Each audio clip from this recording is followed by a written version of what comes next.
Žoga je okrogla. Mehika se je kot prva uvrstila v izločilne boje mundiala, kmalu zatem sta se ji pridružili ZDA in Nemčija. V izločilnih bojih pa gotovo ne bomo gledali Turčije. Ta je veliko streljala, a ni prav nič zadela. Naš današnji gost v podcastu Žoga je okrogla je strokovni sodelavec televizije Slovenija v času svetovnega prvenstva, Sanel Konjevič. Sanel, pozdravljen znova v naši družbi. Živijo, lepo pozdravljeni in lepo je biti v vaši družbi. V Torontu, kjer mu zavidamo kakšnih 10 stopinj nižje dnevne temperature kot doma v Sloveniji, je Luka Petrič. Dobro jutro, Luka. Lep pozdrav, prijetno je tu, zelo prijetno. V ljubljanskem studiu je Boštjan Janežič. Dober dan, živijo. Nadaljavo danes Marko Cirman. Lep pozdrav. Moje ime pa je Jože Pepevnik. Pa začnimo. Prvi polčas. Predlagam, da tokrat ne začnemo v Severni Ameriki, začnimo v Mariboru. Vrnitev Zlatka Zahoviča na mesto športnega direktorja Maribora, vendarle tektonski dogodek za slovenski nogomet. Boštjan, te je na kakršenkoli način vrnitev presenetila? Ne, razveselila me je. Manjkal je Zlatko Zahovič, dolgo je bilo že, ko je pred covidom odšel z tega mesta, takrat enkrat v neformalnem pogovoru sva tudi govorila. Po covidu je dejal Zlatko Zahovič, bo nogomet drugačen. Nisem vedel, v katero smer gre, ali so to drugačna pogajanja, višje odškodnine ali karkoli že drugega, ampak sem zelo vesel. Bolj sem si želel, kot da bi me presenetilo, tako da sem vesel, ko se je vrnil.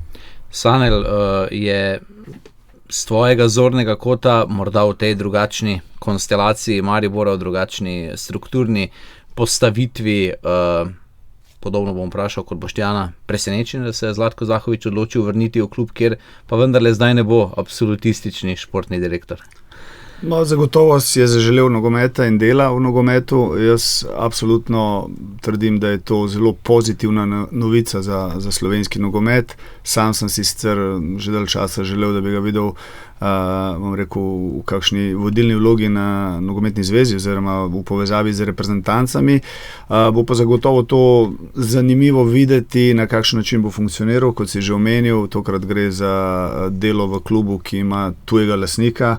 Vsi pa vemo, kako se, lastniki obnašajo, ko je nekaj njihovo. Jaz verjamem, da Zlatko ima kakovost odločanja verjetno najboljšo v slovenskem nogometnem prostoru. Dejstvo pa je, da prihaja v zelo težkem trenutku za Maribor in to, da je on se vrnil nazaj, je absolutno dobra novica. Ne smemo podcenjevati to zdaj po 2-3 mesecih ali pa mogoče pol leta, kajti rezultate doseči je potreben čas. Marko, ti si, vem, velikokrat znaš omeniti, da so časi danes v slovenski nogometni ligi drugačni, kot so bili v tistem obdobju Zlatka Zahoviča, da je konkurenca, ne bom dejal večja, ampak da je enostavno finančno močnejša in bolj ambiciozna. Kaj ti meniš o tej vrnitvi? Tudi jaz sem zelo vesel, zelo podpiram, da se je Zlatko vrnil, res smo ga pogrešali. Pogrešali smo njegovo delo, pogrešali smo njegove izjave, ne nazadnje tudi kakšen izbruh, ker njegovi izbruhi so res posebni in odmevajo še nekaj dni. Bomo pa videli, presenetil me, ko je dejal, da je pravzaprav prišel v klub, ker mu je to omogočil predsednik UEFA Aleksander Čeferin. Ne vem, na katero noto je sicer to igral, ampak hitro se bo izkazalo, za kakšno noto gre. Ampak nekaj je jasno, Zlatko Zahovič prihaja v Maribor v drugačnem trenutku, kot je prišel prvič. Takrat ni bilo denarja, dejal je večkrat, da so bili tisti Zeusovi dresi pretežki, ko je začelo deževati. Zdaj prihaja v klub, ko so finance, oziroma vsaj naj bi bile precej boljše kot v tistem obdobju. Tako da zdaj bomo videli. Zlatko Zahovič je seveda mojster nogometa, tako na igrišču kot tudi v pisarnah, in verjamem, da bo to ena res lepa zgodba, tako da mislim, da bo znal prebuditi spečega slovenskega velikana. No. Ja, ravno njegov nastop na petkovi tiskovni konferenci je bil morda za marsikoga tudi precej presenetljiv. Ne bom dejal spravljiv, ampak umirjen in premišljen se je zdaj v svojih izjavah. Tako je dal vsem, ki smo bili tam, vedeti, da je hierarhija v klubu tokrat precej drugačna in da je lastnik kluba tisti, ki se ga vpraša za v bistvu sleherno pomembno stvar in odločitev okoli kluba. No, o Zlatku Zahoviću, o njegovi vrnitvi pa sem pred nekaj dnevi govoril tudi z Antem Šimunžo, s katerim sva posnela pogovor, intervju za Radio Maribor v okviru oddaje Tretji polčas in to je povedal Ante Šimunža o Zlatkovi vrnitvi med vijoličaste. Jaz lahko samo rečem končno. Hvala Bogu, tako da pozdravljam in sem zelo, zelo vesel. Kako mislite, da se po Zlatku odlično ga poznate, sodelovala sta, kako se bo znašel v tem sodelovanju, morda vendarle v malce drugačni, da bom hierarhični dinamiki s turškimi odločevalci, dovolite mi samo eno neravno oceno, ampak subjektivni pogled, v vašem obdobju se je zdelo, da včasih pa niste bili na enaki valovni dolžini. Zlatka poznam kar dobro, tako da sploh ne dvomim v njegovo zagnanost, energijo, željo po napredku. Definitivno je zelo, zelo inteligenten in ve, na kakšen način se stvari streže in tudi z časom verjamem, da bo znal narediti korak naprej, ker definitivno pred 10 leti ali pa 12-15 leti pa sedaj je razlika, že sami ljudje v klubu ali pa vodstvena struktura pomembno drugačna, tako da Zlatko je tak, ki sem prepričan, da bo izvlekel najboljše in bo naredil spet en Maribor velik, seveda danes, jutri vprašanje, ali jutri vprašanje, definitivno pa verjamem, da je to tista prava pot, prava odločitev ljudi, ki vodijo klub, da so pripeljali Zlatka Zahovića kot športnega direktorja. V najnem času sodelovanja pa seveda, če bi bili vsi samo kimali, definitivno ne bi bilo dobro. Pomeni in tudi Zlatko in tudi jaz sem tak, da okoli sebe verjetno ne želi kimavcev, ampak želi konstruktivno debato, v kateri pa seveda on kot športni direktor v vprašanju potegne odločitev. Trener pa tisti, ki seveda potem na samem igrišču ali pa v sami tekmi je njegova ta zadnja. Mislil sem tudi na vaše obdobje že o tem, da bom novem Mariboru pod turškimi odločevalci, da tu nekako se je zdelo, da je morda, da so trčili pogledi, no? Po pravici povedano so, ampak ne zato, ker bi jaz bil ego, ampak zato, ker sem vedel, kam stvar gre. Enostavno, ker vem, kako je Maribor, kako treba Mariboru funkcionirati, ker vem, kakšen je ta adres, ker poznam mesto, sem rojen tukaj, poznam ljudi, kako in kaj funkcionirajo. Tako da v tej smeri definitivno sem še vedno stojim za odločitvi, oziroma sem še vedno za temi stvarmi ali pa za odločitvi, ki sem jim potegnil. Še vedno stojim zaradi tega, ker se je pokazalo v naslednjem letu ali pa naslednjem 2 letih, kam je šla krivulja od uvrstitve v slovenski ligi od samega nastopanja v evropski pokali. V slovenskem nogometnem prvenstvu ne le vrnitev Zlatka Zahovića, manj kot mesec dni je do začetka slovenske prve lige. Pari prvega kroga so izžrebani, ko človek pogleda po parih, se je zdelo, kot da je nogometna zveza skušala klubom za začetek sezone omejiti kilometre potovanja, razen Kopru, ki mora iti v Lendavo. Zdaj daleč je sicer še do nove sezone. Kakšno sezono gre pričakovati, Boštjan?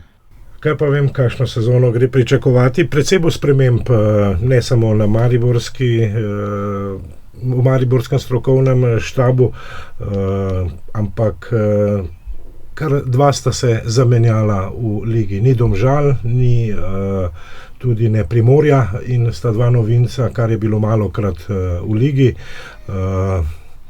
Če bo Koper vzdržal to svojo zadnjo potjo, vizijo, ki jo ima po vrnitvi že nekaj časa Anteja Guberca, bi lahko nekako postala res tista os, ki bi jo bilo potrebno podaljšati do Murske Sobote, Koper, Ljubljana, Celje, Maribor, ampak tam še nekaj manjka.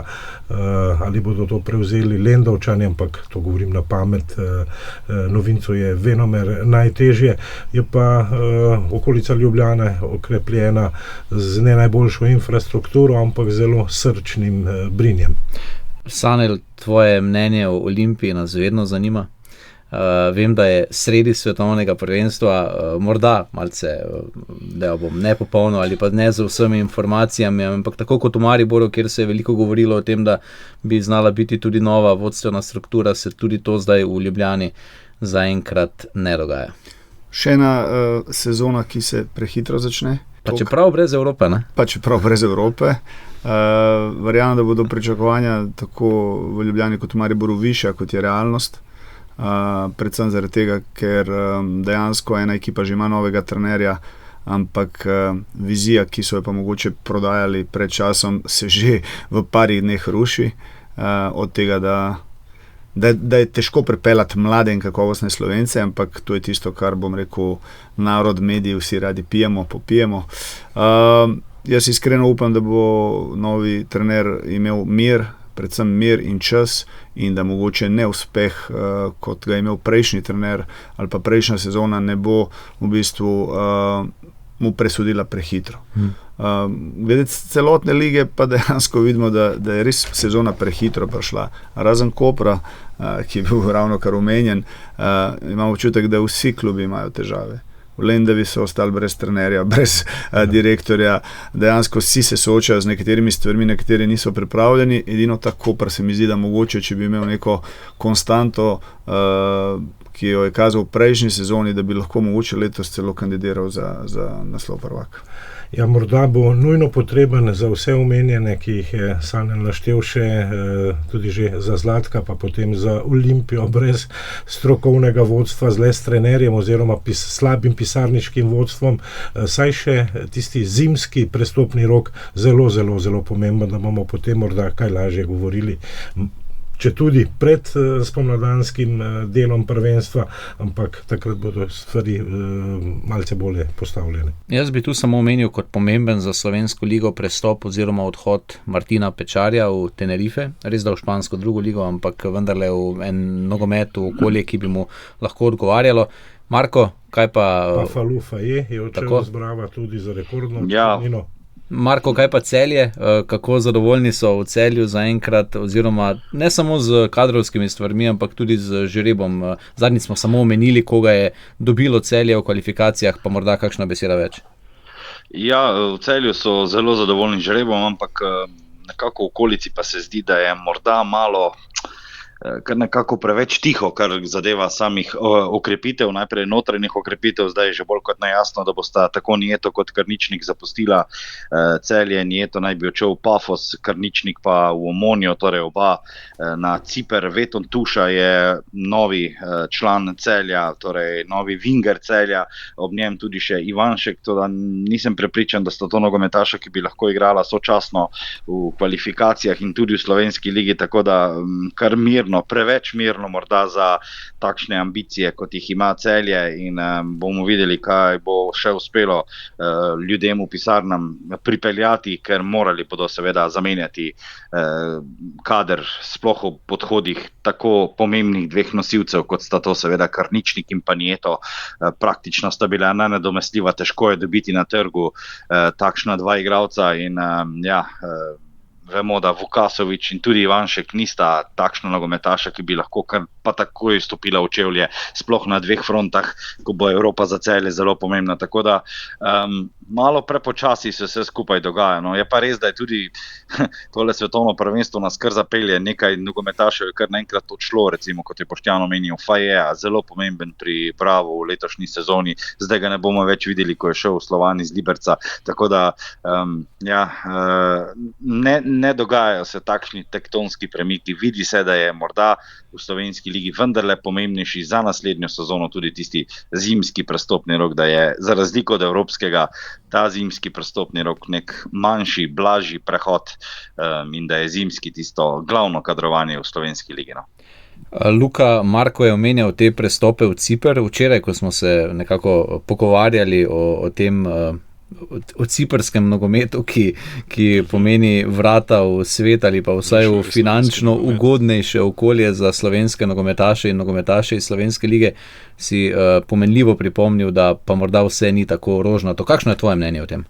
Mislim, predvsem bolj širše sem razmišljal o državi, vendar se moramo zavedati, da imamo v Sloveniji visoke davke, ampak zaradi tega tudi visok standard nekih državnih storitev, ki jih imamo na voljo. Tega je na Cipru manj. Tako da razumem, da mnogi tja gredo zaradi tega, ker je tam precej boljša davčna zakonodaja, precej bolj ugodna za tistega, ki prejema, ampak za tiste, ki pa plačujejo, pa so marsikatere stvari, na katere smo v Sloveniji vajeni, so pa tam slabše kakovosti. Tako da niso samo plusi s tem, ko se bi naredilo bolj ugodno davčno okolje, recimo zato, da bi več nogometašov lahko morda ostalo v Sloveniji. To je zdaj samo en od teh primerov, ne. Se moramo zavedati, da potem s tem prihajajo tudi minusi, ki pa so bolj dolgoročni, ki jih je težje na hitro rešiti. Tako da na to sem predvsem želel opozoriti, da so plusi in minusi, ko eno tako stvar spreminjaš. Predlagam, da to temo odpremo po svetovnem prvenstvu. Drugi polčas. Zdaj pa pojdimo v Toronto. Luka, Nemčija je tam včeraj igrala do konca. Nemci so bili Nemci in so Slonokoščeno obalo po preobratu premagali z 2-1. Pred tekmo si napovedal eno od najboljših tekem prvenstva. Je zadovoljila tvoje pričakovanja?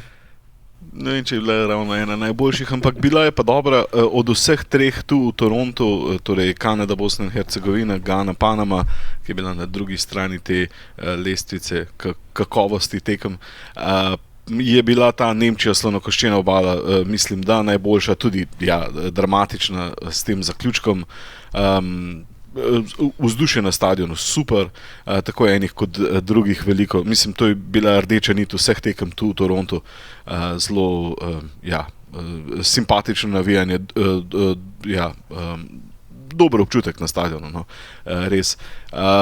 Moram reči, da Nemci so na začetku, se mi zdi, da kar prevladovali brez nekih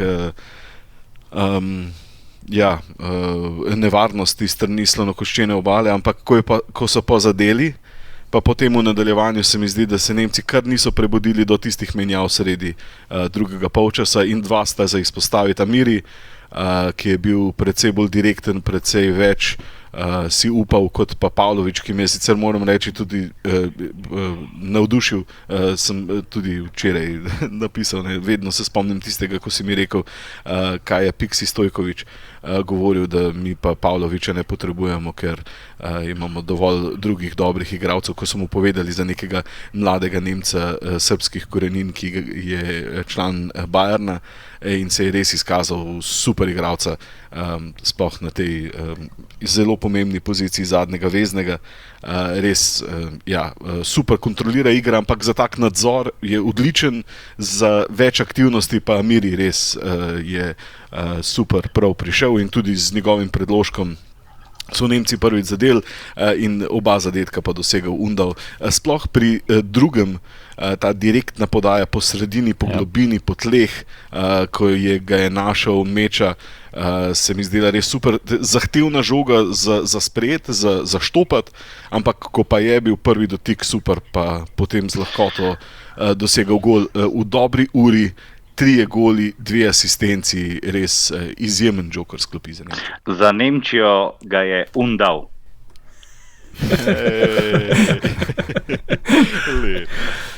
Sanel, kakšna je, vem, da gledaš veliko tekem tega svetovnega prvenstva, povedal si mi prej tudi ob nenavadnih urah, ta včeraj nemška je bila ob kar normalni uri za slovenske gledalce. Kakšna je ta Nemčija, ki je na zadnjih 2 svetovnih prvenstvih doživela razočaranje in izpadla po skupinskem delu?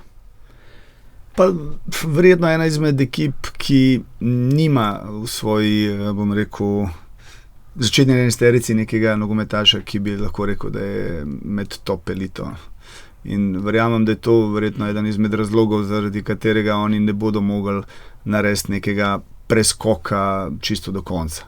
Sicer pa se mi zdi, da igrajo malce bolj, da je Nagelsmann našel neko ravnovesje med tistim, kar on želi igrati, ko je igral v klubskem nogometu, pa med tem, da dejansko na turnirskem nogometu moraš mogoče malce se povleči nazaj, prepustiti tudi nasprotniku, da kdaj malce več dominira, in to je zagotovo neka, bom rekel, sprememba v primerjavi z prejšnjim evropskim prvenstvom ali pa mogoče celo s prejšnjim svetovnim prvenstvom, v kateri je Nemčija, kot si že omenil, razočarala. Mislim, da to, kar je Sandro rekel, se mi zdi kar pomembno.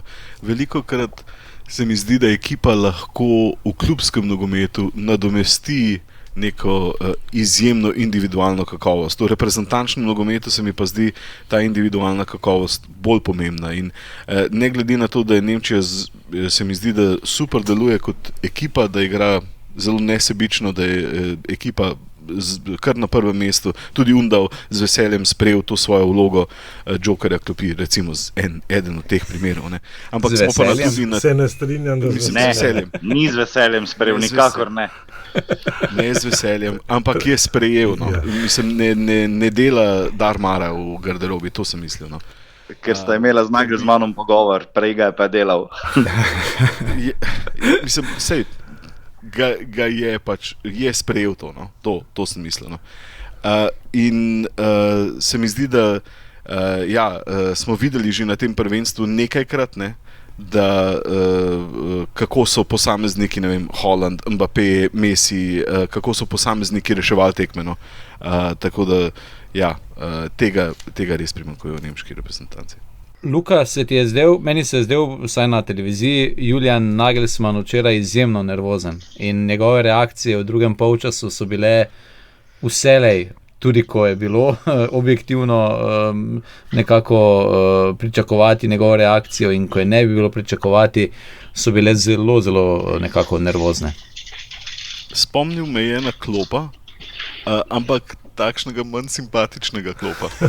Seveda, manj simpatičnega. Ne, ampak tak se mi zdi, da se je Klop tudi velikokrat razhudil in razburil, ampak verjetno zaradi tega, ker ga imam rad. Težko je bolj kdo simpatičen od Klopa. Kako? Težko je kdo bolj simpatičen od Klopa, ne, Luka? Ja, verjetno res, ja. Simpatičen tudi mimo grede na prvenstvu. Sta skupaj z Thomasom Millerjem delata za enega od nemških broadcasterjev, torej za enega od nemških televizij, ki prenaša to prvenstvo, in sta zelo simpatična skupaj. Med drugim pa je po eni tekmi rekel ravno o Nagelsmannu, ko so ga nekaj vprašali, da on pa je selektor, in pol še dodal stavek za zdaj. In potem je to mnoge razhudilo, kaj pa je s tem mislil, pa vse, in se je potem opravičil, da takoj, ko je rekel, da niti v bistvu ni razmišljal oziroma ni tako mislil, no, ni želel dodatnega pritiska nanj vršiti, in sta se potem sta tudi ona dva, tako kot Nagelsmann in Undal, hitro zakopala neko bojno sekiro. Ne. Jaz imam vprašanje za Luko, in sicer včeraj si videl v živo ga na delu Jan Diomande, tarča Liverpoola, že naj bi poslal Liverpool tudi ponudbo 100 milijonsko, za zdaj zavrnjena, zaradi tega, ker je verjetno prehitro še in je dober pogajalec, tudi Leipzig, ampak kaj si videl, bi si ga želel v Liverpoolu, kako to je videti v živo on? Sploh na začetku so skušali sloni vse skoraj po levi strani storiti in vse prek njega, potem se je to malce spremenilo, tudi na koncu drugem polčasu se je preselil na desno stran, tam kjer je igral že na prvi tekmi, morda malce manj klasično, ne, zdaj v zadnjem času videti desničarje na desni strani, kot pa pač na levi. Zdaj Liverpool je že kupil Viktorja Munioza, ki se mi zdi precej drugačen tip krilca, torej oba krilna napadalca, ne? Ampak Munioz 173, tako bolj hiter, tehnično iznajdljiv, na eksplozivnost pa na hitrost. Diomande pa je bolj korpulenten, se lažje ostane zaradi moči na dveh nogah. včeraj, kljub temu, da je veliko šlo prek njega, na začetku se mi zdel super, se mi zdel, da je veliko plusov prinaša, potem ga je pa malce zmanjkalo ravno v tistem času, ko so bili v bistvu najboljši pri slonokoščeni obali. Tako da, tu in tam je tako malo neroden žogo, ne? Ja, malo neroden je videti žogo tu in tam, ne? Pa malce mladost pa vihral, pa potem so tudi ga podvajali in je imel precej manj prostora. Ja, pa potem tudi Kimih ni mogel ga pokrivati, je šel potem tudi prav na njega, ne, recimo. To je Nagelsmann iskal tiste rešitve v nemški krizi, ne. Jozua Kimih, ali Joshua, kakorkoli, ne? Vse takole na televiziji, eden tistih... Jozua, ja, smo enkrat si nišel vprašali, ko nismo vedeli čisto natančno kako in je Jozua. Ja, tudi sam sebi reče Jozua. Eden od tistih nemških nogometašev te generacije, ki bi tudi zaradi tega, mislim, pač banalno, ne, ampak z majico, ki jo ima zatlačeno za kratke hlače, ne bi lahko igral v tisti generaciji z Andijem Millerjem in pa ostalimi. Včeraj je navdušila tudi Nizozemska, ki je 5-1 premagala Švedsko. Se zdi, da je Ronald Koeman z Brianom Brobyjem ne samo zadeval, ampak tudi nekako odklenil ta nizozemski napad, našel je težišče, težiščno točko v napadu. Kako sta videla to videla? No, jaz moram reči, da mogoče bo to čuden zvenel, mene niso jih najbolj navdušili. Predvsem Švedi so izjemno slabo stali v prvih 20-30 minutah, doskrat so puščali igro 4-4 in z tako fizično močnim napadalcem že prvi zadetek je kazal, kam se lahko ta igra razvije. Ko so se Švedi malce, bom rekel, dajmo reči, spremenili strategijo oziroma postavili malce se bolj pogumno, predvsem pri iskanju žog, smo lahko videli že pri koncu prvega polčasa, da so Nizozemci kar trpeli. Seveda, potem, ko enkrat loviš rezultat in si, bom rekel, slabša ekipa generalno, potem pridejo igralci, kot je Cody Gakpo, ki veš točno, kaj bo storil, pa ti zabije tak gol. Jaz še zmer mislim, da je nizozemska igra prepočasen nogomet in bomo videli, ko se bo soočali z neko ekipo, ki bo mogoče bila fizično tako močna oziroma še bolj dinamična, kot so oni sami. Zanimive so bile te nizozemske podaje v kazenski prostor, široke igre za hrbet branilcev, kot da so bili Švedi preveč brez še enega dodatnega zaščitnika pred vratarjem in takrat sicer, kot pravi Sanel, so igrali za 2-1, da bi zmanjšali zaostanek Švedi, potem pa, ko je bilo 3-0, je bilo vsega konec. Ampak surova moč, natančnost, iznajdljivost ravno omenjenega nogometaša, ki ga je Koeman Brobyja postavil na sredino oziroma v napad, tako kot si ti tudi razmišljal, že verjetno kot tarča mena, ne? Ja, Švedska je dobila prvo tekmo s 5-1 proti Tuniziji, pa zdaj izgubila s 5-1 proti Nizozemski. Tunizija pa je zanimivo, ne vem, če ste vedeli, drugič že zamenjala svojega selektorja med svetovnim prvenstvom. To se je namreč zgodilo tudi leta 1998, tako da menjujejo selektorje med tekmovanjem. Očitno za tunizijski nogomet ni nič tako posebnega.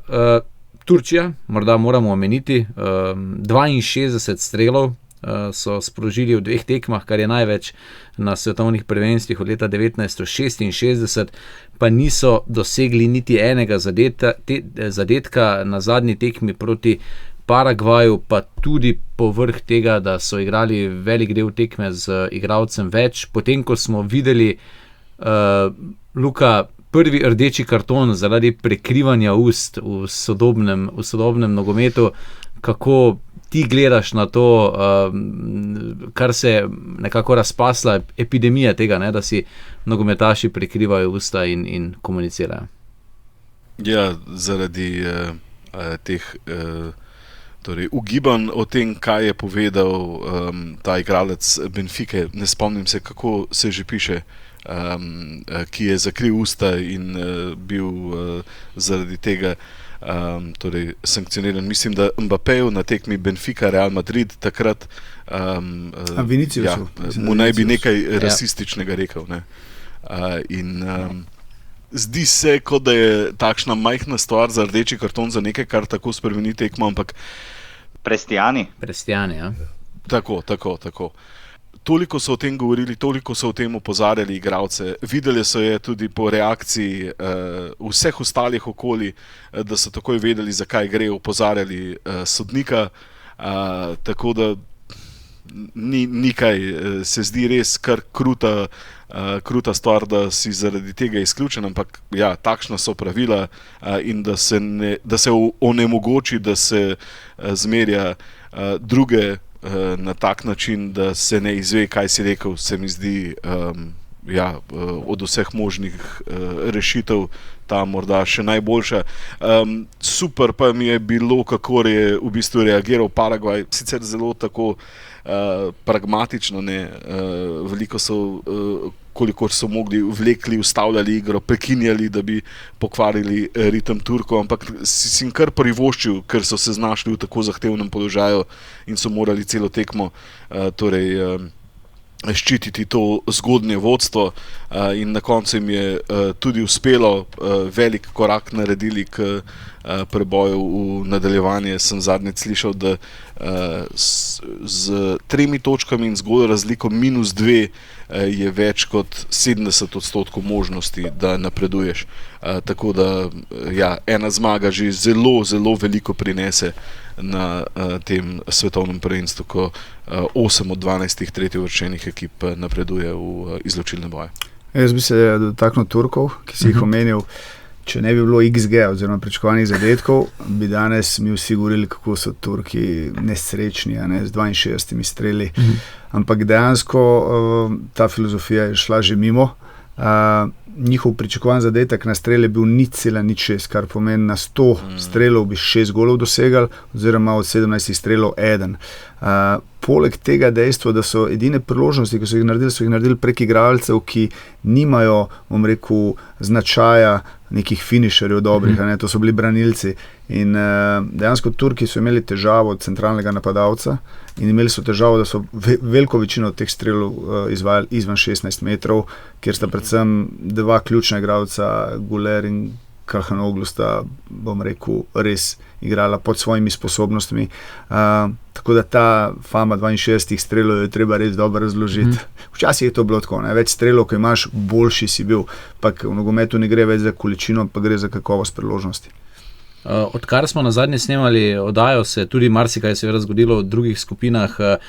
ZDA so zmagale in se uvrstile v izločilne boje, Mehika prav tako, Brazilija je uspela premagati Haiti, morda celo z nižjo razliko, kot je marsikdo pričakoval, in Maroko je z še enim zadetkom Sajbarja, ki se mu obeta velik prestop, torej prišel do zmage nad Škotsko. Karkoli, kar vam je padlo v oči, še poleg tega, kar smo nekako zdaj govorili, in morda kak nogometaš, kakšna reprezentanca. Vsaj meni je ta zgodba Maroka z remijem proti Braziliji in zdaj zmago proti Škotski izgleda, da se bodo kar varno uvrstili v izločilne boje in da gredo nekako mirno proti svojemu cilju, ki pa je zelo, zelo visoko postavljen. Maroko me je prepričal že na tekmi proti Braziliji, zato v Škotski kakšnih posebnih možnosti pred tekmo nisem dajal, ampak nisem pa tudi potem bil zadovoljen samo s tistim edinim golom na začetku tekme,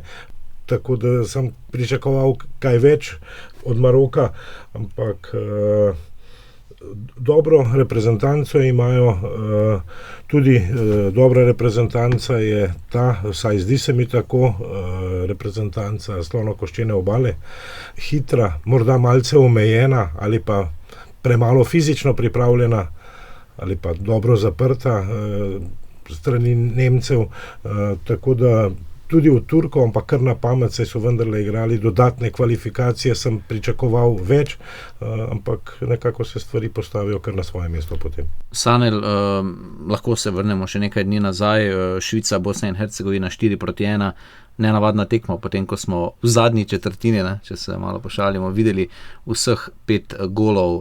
Kako si ti videl to? Marko je dejal, da je morda že vzorec, to, da BiH padejo v zadnjih 15-20 minutah. Ja, mene so presenetile menjave pred samo tekmo, glede na to, da so odigrali precej dobro tekmo s Kanado. Razumem, da je Edin Džeko nosilec in verjetno daleč najpomembnejši igralec Bosne in Hercegovine v njihovi zgodovini, vendar očitno je, da ta reprezentanca nima toliko kvalitete, da bi se nadigravala z nasprotniki, ko pa prepustiš, bom rekel, tekmecu celotno posest in se kontinuirano braniš skozi 90 minut, enostavno zmanjka moči, zmanjka hitrosti, kljub temu, da so mogoče prejeli zadetek v trenutkih, ko so imeli najboljši del tekme v svojih nogah. Švica pa po drugi strani nekako v primerjavi s prejšnjimi prvenstvi se mi zdi, da nima te kapacitete, da bi lahko naredila kaj več in enostavno pač zaslužena zmaga, izkoristili so tiste ključne momente tekme, na koncu si dvignili samozavest pred naslednjim nasprotnikom, vendar menim, da bo zelo težko katerakoli izmed reprezentanci iz te skupine naredila kakšen večji preboj. Jaz bi tu na tem mestu, na tem mestu bi vprašal Sanela, ko smo že glih pri vzorcih, me zanima, a je to tudi vzorec, da ne vem, Ronaldo je zelo slabo igral kot veteran, Modrić slaba predstava tudi kot veteran, Džeko nič posebnega, je to razen Messija, pravzaprav nobeden od teh veteranov, zvezdnikov, superzvezdnikov ni opozarjal nas na teh tekmah, je to tudi lahko vzorec? Dobro, moramo vedeti, da gre v večinoma za 40-letnike. Zdaj, pričakovanja naša so vedno največja od teh superzvezdnikov. Verjamemo in vedno si nekako želimo, predvsem, da bojo oni ti ključni akterji. In seveda, ko Portugalska ne zmaga, ko Hrvaška ne zmaga, nekako vidimo, da je razlog predvsem v tem, da ključni igralci niso odigrali dobro. Ta dilema okoli, to boš ti Marko malce bolj vedel, dilema okoli Kristijana in reprezentance, kdo mora brez koga, je verjetno nekaj, kar se bo dogajalo vse dokler bo Kristijano še igral. Kajti dejstvo je, da Kristijano ne da ne more več sprintati, mislim, da ne želi sprintati več, njegovi šprinti so kratki, giba se v kazanskem prostoru in zdaj, če ekipa ne more do njega pripeljati te žoge, se lahko pa tudi vprašaš, ali je zdaj on krivec ali bo mogoče nek drug napadalec, ki ga poizkušiš dati od začetka, novi krivec. Tako da tu na to vprašanje bom rekel, da imamo mi prevelika pričakovanja, predvsem zaradi tega, ker je prvenstvo dolgo, veliko je nekih dejavnikov, ki poleg motivacije vplivajo na igralce, na ekipe in milijardo ljudi verjetno gleda ta nogomet in vsi imamo isto pričakovanje, da bo Kristijano popeljal Portugalsko do naslova oziroma da bojo Hrvati zmagali Angleže z Modrićem na čelu. Dejstvo je pa to, kar ste že prej omenjali, Diomande, mlajši igralci, bolj poletni, modernejši, fizično dominantni, in to je, jaz mislim, tisto, na kar se moramo malce bolj osredotočiti. Sanel, preko si prišel v našo radijsko hišo, si dejal, da je hkrati ogromno tekem, ampak ker je tako razpršeno prvenstvo, je težko vleči neke taktične zaključke, neke rdeče niti. Je sploh kaj, kar bi lahko zdaj po krogu in pol slabih 2 krogih tekmovanja v skupinskem delu izpostavil? Ja, seveda, ogromno je teh nekih analiz, ki jih lahko prebereš, sam gledaš in dejansko v morju teh informacij se lahko precej izgubiš. Jaz sem se nekako osredotočil mogoče na neke 2-3 reprezentance, ki jih bom malce bolj pozorno gledal in nekako Argentina, Francija, Japonska. Argentina še zmeraj igra nek svoj tradicionalen nogomet, ki pa je tako učinkovit pa dober, predvsem z tega, ker imajo Messija kot nek povezovalni člen. Ko on ne igra dobro, dejansko tudi ostali ne bodo mogli funkcionirati v tem nogometu, ki je antipozicijski, kjer je veliko nekega teka, veliko nekih individualnih odločitev. Na drugi strani imamo Francijo, ki, ko preberemo začetno 11-terico, pa mogoče pol še morebitne prve menjave, si rečemo, pa se to ekipa, ki mora igrati kot PSG, mora biti visoko pritiskati, vsak mu dati 5-6 zadetkov, ampak vodeni so strani Deschampa, ki je že se malce kdaj tudi opekel na prvenstvu in točno ve, da ta balans, mogoče kdaj srednjega, nizkega bloka, bo za njih v prvi fazi, ko se ni treba toliko trošiti, najboljši. Japonce pa gledam predvsem zaradi to, kar sem ti že omenil, zdaj že nekaj časa študiram, želim pač te neke japonske knjige o Ivici Osimo in njegovemu vplivu. In Japonce sem gledal tudi pred svetovnim prvenstvom in moram reči, da so me zelo navdušili in so eni izmed reprezentanc, katerim res želim, da pridejo vsaj do četrtfinala. In zdaj v teh dveh tekmah je bilo občutno razliko videti, kako so se oni res pripravili na tekmi z Nizozemsko, kjer so, prepustili iniciativo nasprotniku, kazali neke svoje dobre stvari v tej tekmi in zasluženo osvojili točko, ter danes zjutraj, ko so dejansko Tunizijo demolirali na prav faktorje, tako s kontinuirano igro, kot s protinapadom, proti pritiskom, dejansko jih je užitek gledati. Zdaj pa seveda vprašanje, kajti oni tudi nimajo elitnega nogometaša. Prvič pa se mi zdi, da v svoji zgodovini igrajo čisto tako po japonsko, kjer imajo res neko mešanico, pripravljeni so na plan A, plan B, plan C, zdaj pa če bojo potrebovali plan D, bo pa mogoče težava. Pa še manjkata jim 2-3 zelo pomembni nogometaši, ki bi bili uprjene Ki serice. bi verjetno, mogoče bi pa ravno zaradi teh nekih, superiornih vlog se odločali malce drugače, ampak dajmo se presenetiti. Pa vseeno, Japonska se mi zdi, da hoče tudi na nek način kopirati evropski nogomet v smislu tega, ker so zdaj najeli Rogerja Schmida, nekdanjega trenerja Benfique, ki je prišel na Japonsko kot nek razvojni trener in bo probal te Salzburgove smernice in tako naprej tudi vnesti na azijska tla. Rdeča nit, ampak ne v to vrstni taktiki. Južnoameričani, Ekvador, Paragvaj, zelo neučinkoviti, slab nogomet, obramben nogomet, vse drugo sem od Južnoameričanov pričakoval, tu sem želel dodati še Ekvador. Ja, Sanel, včeraj sem slišal eno zanimivo mnenje, da tiste reprezentance, ki bodo veliko pritiskale, da na tem prvenstvu zaradi zahtevnosti vremenskih razmer, čeprav to v klimatiziranih stadionih marsikje na jugu, mislim, da še do zdaj ni prišlo tako do izraza, na severu pa precej prijetno za igranje torej nogometa. Predvsem pa, ker bo več tekem, ker svetovni prvak bo moral 8 tekem odigrati in skoraj vse zelo dobro, da tiste reprezentance, ki bojo veliko pritiskale, ki bojo igrale zelo, zelo aktiven nogomet, da ne bodo zdržale na dolgi rok. Kaj meniš o tem? Ja, moj pomislek je predvsem glede Združenih držav Amerike, ker oni so v prvih dveh srečanjih točno tako igrali, kot si ti rekel, nek modern, intenziven nogomet z veliko šprintov, z veliko, iskanja drugega, tretjega, četrtega zadetka. In dejstvo je, da je to prvenstvo najdaljše doslej, da se igra v 4 časovnih conah, da so tle nadmorske višine igrajo veliko vlogo. Verjamem, da bodo selektorji, ki so že bili na prvenstvih s svojimi izkušnjami ali pa lekcijami, ki so jih naučili z teh izkušenj, znali dobro balansirati. Mislim, da sem tudi včeraj v prenosu slišal, da ekipe, ki so obe tekmi zmagali, imajo zdaj idealno zgodbo, da v tretji tekmi spočijo igralce. Včasih je to bilo malce podcenjevalno, ne? Če se spomnite, zakaj bojo pa zdaj menjali, pa se jim bo to polubilo glavo. Ne, danes je ta počitek dejansko ključen v tem delu prvenstva. In absolutno se strinjam, da verjetno ekipa, ki bo igrala najlepši nogomet, ni nujno, da bo bila ekipa, ki bo osvojila naslov prvaka. Pa še okoli ZDA, ne vem, če ste opazili, ampak kar popkulturni fenomen postaja Mauricio Pochettino v Severni Ameriki, ker zelo, zelo spominja na Russella Crowe. Luka, ker si na eni od lokacij svetovnega prvenstva, morda kakšna ta popkulturna referenca, ki je tebi v teh dneh mundiala do zdaj nekako najbolj padla v oči, ali pa si jo tam doživel, pa je mi morda nismo? Upam, da nisem preveč ujel na levi nogi.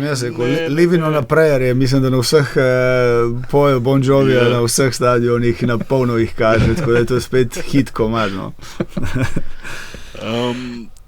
Ne, nič kaj takšnega z glave. Mislim, tu v Kanadi je Alphonso Davies še vedno tudi v vseh reklamah povsod največ se ga vidi. Tako da je on tista gonilna sila, kar zadeva marketinga in vsega ostalega tu.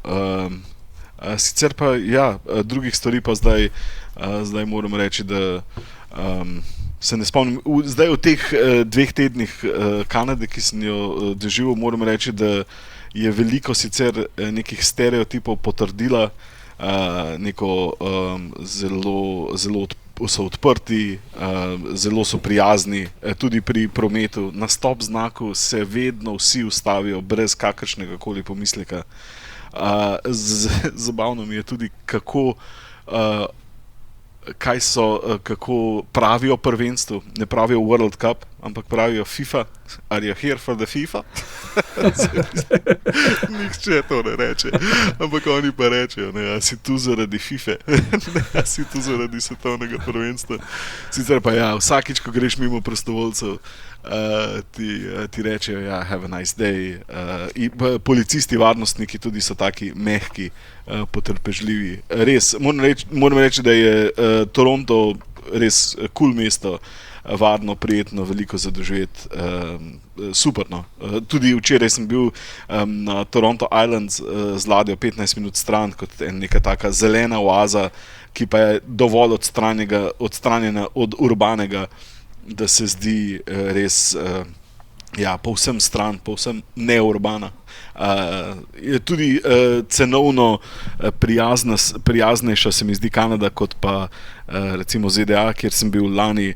Se mi zdi, da tam je vse zelo drago, tukaj pa je vse malce bolj prijazno. Od stvari, ki so pa podobne kot v Sloveniji, pa vsaj nekoč v Sloveniji, so pa tukaj feni, tudi veliko dobiš mleka v vrečkah. In ne poznam druge države na svetu, kjer bi mleko prodajali v vrečkah, razen v Sloveniji, pa to tako še 20 let nazaj. Zdaj ga že težko še dobiš v vrečki, ampak tu pa 4-litrske torej pakete mleka. Mislim, da sta potem 2 vrečki not in doma imajo take posebne kontejnerje, kamor dajo to vrečko in potem jo lahko nekako zapiraš, pa vse. Ampak mleko v vrečkah je značilnost med drugim Kanade. Samo še to v povezavi s Torontom, pa ker smo radi v tem podcastu včasih tudi takole med interdisciplinarni športno, da Luka, ti zdaj sicer zapuščaš Toronto, ampak že kmalu bo tja odšel še en Slovenec, sicer z norveškim potnim listom. Tinus Lutz-Koblar je namreč podpisal pogodbo z Toronto Maple Leafsi, tako da bo ena od najslavnejših hokejskih franšiz v ligi NHL imela tudi vsaj nekaj slovenskega pridiha. Če so Nixi dolgo čakali na naslov, pa Toronto še dlje čaka na naslov. Mislim, da bo v novi sezoni, torej 2026-27, bo 60. obletnica zadnjega naslova. Mislim, da leta 67 so bili na zadnje prvaki. Tako da če bo on pripomogel k temu, da bodo samo če bodo uspešnejši, kaj šele, če bodo osvojili naslov, mislim, da ga bodo hitro tu vzljubili. Je zelo, zelo hokejsko mesto, vsak ima mnenje o hokeju, 7 milijonov jih je in mislim, da 7 milijonov hokejskih selektorjev, trenerjev, tako da zahtevno okolje, ampak kot ji pa uspe, te pa ne pozabijo. A ni Toronto eden od ustanoviteljev oziroma tistih klasičnih klubov? Je, Big Six, The Original Six. Toronto, The Original Six, The Original Six. Big Six je bolj v angleškem nogometu. Torej, Toronto, New York, Chicago, Detroit, Boston. Montreal in Boston. Tako je. O Tinusu Luku Koblarju samo še kakšen stavek. 19 let bo dopolnil prihodnji mesec. Ne vem, zakaj je v Sloveniji toliko hokejskih strokovnjakov, ki mu ne obeta prav lepe prihodnosti zaradi njegove drže, predrznosti. Premalo je slovenski, preveč je viking. Morda, jaz pa ravno tu vidim morda trenutek za uspeh, kot pa nekako počakati na leta, da boš lahko šele pokazal, kaj znaš. Sodnikov dodatek. V sodnikovem dodatku kviz. Sanel, nas poslušaš kdaj? Se preizkušaš v kvizu? Vse se lahko zlažeš. Ne, preizkušam se v kvizu, nisem pa najboljši v kvizu. Prav, začnimo s klasiko. Danes imam zelo pestra vprašanja, bom dejal zelo različna. Takole, Tudi jaz imam 2 kratka. odlično, pol bomo pa imeli res dolg kviz danes, pa bomo morali še rezati, kaj smo prej morda povedali. Ne, hecam se. Gremo. Telstar, AZ Alkmaar, Campo Maiorense, Boavista, Leeds United, Mislim, da vem. Atletico Madrid, Chelsea, Middlesbrough, Charlton in Cardiff. Res je dolg seznam klubov, se opravičujem. Ajde, Luka. Ta Telstar mi je, ne vem zakaj, ampak zvonci so se Oglasili. odbijali ja, se mi zdi, da so se bolj odbijali od lobanja, kot pa da so nekaj noter zagnali. Torej, še enkrat na hitro. Da, Telstar, AZ Alkmaar, Campo Maiorense, Boavista, Leeds, Atletico Madrid, Chelsea, Middlesbrough, Charlton in Cardiff. Jimmy Floyd Hasselbank. Jimmy Floyd Hasselbank je pravilni odgovor. Ja, 27 tekem za Nizozemsko, do teh podatkov sploh nisem prišel, 9 zadetkov, sicer pa ja, izjemen strelec, skoraj 200 ligaških golov v svoji karieri, za še enega rojenega. Bil tudi najboljši strelec Premier lige. Ja, še en rojeni Surinamec, ki je igral za Nizozemsko. Drugi, kdo je to, ima precej krajši seznam klubov. Crystal Palace, Aston Villa in Middlesbrough. Spet smo pri Middlesbroughu. Zelo znano nogometno ime. To jih je ene 400 po mojem. Aston Villa, Crystal Palace, pa Gareth Southgate. Gareth Southgate, bravo, Luka. Odlično. Pa dobro, bo kaj na angleškega dan. Ja, to si mu pa naštelo, kaj se ti sminu, kaj mora iz Kanade. Zelo drugačno bo. Tako 2 nogometaša iz 90-ih. Ki sta igrala v Premier ligi. A je še kaj, kar ni za Luko? Je. Izziv, spet pri teh vprašanjih, ki sledijo, nekako dovoljujem možnost, da ker seveda vsi nekako spremljamo podatke o svetovnih prvenstvih, da je kdo morda to zasledil, pa ker sem ugotovil, da so algoritmi res hudič v današnjem času in da se velikokrat zgodi, da neko stvar vidim in pol mi čez 2 dni Marko recimo pošlje isti link, ker pač algoritmi nekako delajo, da nam servirajo to, kar nas skupno zanima. Kdo sta edina nogometaša, ki sta na svetovnih prvenstvih zadela hat-trick golov z glavo? Samo 2. Jan Koller. Klose, verjetno. Miroslav Klose je prvi, Jan Koller ni. Saudska Arabija. Tako je na tisti tekmi 2002, ko je bilo 8 proti nič. Ja. Mislim, da je 5 golov. Dobro, kaj si ti dan sedel, Luka? Zajtrk prvako. Mleko v vrečki. Drugi, Jan Koller je rekel Marko, ni pravilni odgovor, je pa vsaj geografsko dobro ciljal. Je pa malce starejše ime, pa tu pričakujem... Panenka. Ne, ni tako staro pa ne. Pričakujem morda Boštjana ali Sanjala, da bosta...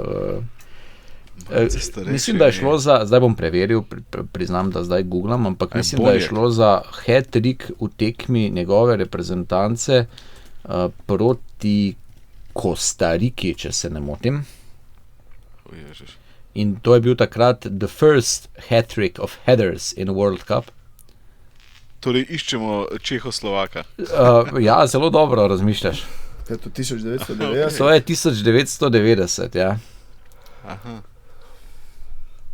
Nimam ideje. Tomaš Skuhravi, bravo, Sanjel, Tomaš Skuhravi. Bravo, pa to je noro. Bravo. Spomnim se ga iz igrice Euro 96. Jaz se ga pa še ne spomnim, ne. Ja. Kako mu je ime? Tomaš Skuhravi. Skuhravi, to je generacija Berger tudi, ne? Ja, je potem igral še 6-krat za samostojno Češko. Skuhravi. Ja, večino tekem pa za Češko, Slovaško. Radek Bejbel. Pred zadnje vprašanje, vsaj moje, to bo danes res dolg kviz, da že razmišljam, da bi kaj prihranil, ampak dobro. Če si že pri hat-trickih, da ga prešpari, ker imam eno vprašanje in sicer ravno o hat-trickih. Kdaj je kako nazadnje te povozi? Ja, res. Ne. Jaz veš, da sem jaz originalni voditelj tega podcasta. Izvoli, Luka. Ja, okay. Torej, Jonathan David je dosegel hat-trick na tem svetovnem prvenstvu v zmagi Kanade s 6-0, 3 gole. Torej. Kateri je zadnji igralec Juventusa, ki je dosegel hat-trick na svetovnih prvenstvih? Kak Trezeguet? Ni Trezeguet. Je tudi bil najboljši strelec svetovnih prvenstev. Najboljši strelec. Enega od svetovnih prvenstev. Pa da je igral za Juventus. Vieri? Ne. Toliko črk ima v imenu kot v priimku. Hvala. Slikovno. Res hvala. Zelo slikovno Rebus. se predstavljamo. Alessandro Znan pa je Del bil, Piero. Ja. ne, znan pa je bil tudi po neki zunaj nogometni aferi. Rossi. Ja, Paolo Paolo bravo. Rossi, bravo. Leta Odlično. 82, Ja. zadnji igralec. In kdo je pa zadnji domačin, ki je na svetovnem prvenstvu dosegel hat-trick? Torej, zadnji, ki iz države gostiteljice. Tako. Kak Nemec morda takrat? Podolski? Je zelo znan hat-trick.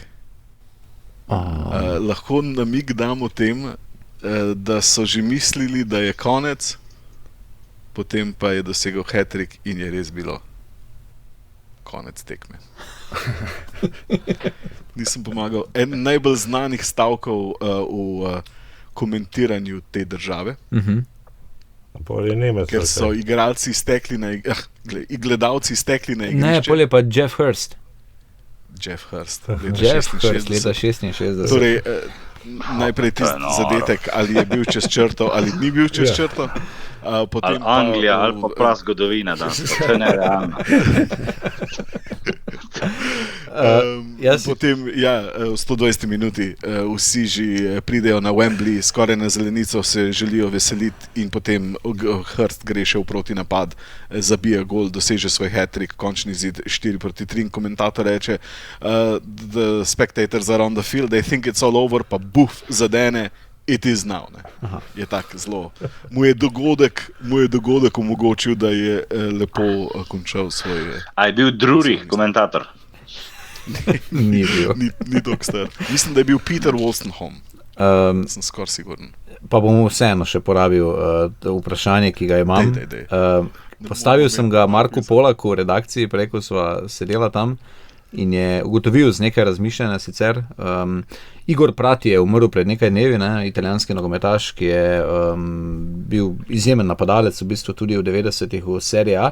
On je bil najboljši strelec serije A, serije B in serije C v svoji karieri. In poleg njega je samo še enemu nogometašu uspelo kaj takega. To je kar težko vprašanje, ampak vendarle gre za ime, ki mislim, da ga mi vsi morali poznati. Torej, kdo je poleg Igorja Pratija edini nogometaš, ki je bil najboljši strelec serije A, serije B in serije C? Dario Hubner. Dario Hubner, bravo, Saner. Poznam. Brešča pa... Tako. Tak.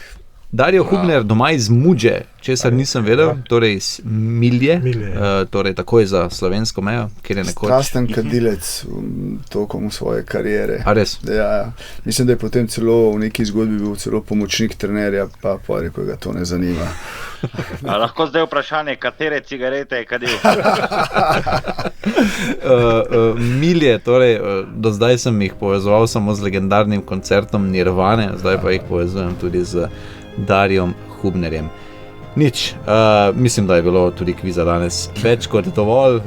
Absolutno. Luka, izjemna forma, upam, da se vrneš v dobri formi tudi domov, tako da hvala vsem, ker ste bili tule v studiu in tudi Marko in Luka seveda nadaljavo. Luki vsi skupaj želimo varno pot nazaj in prinesi vreme s seboj, ne? Prinesi 22, 23 stopinj s seboj.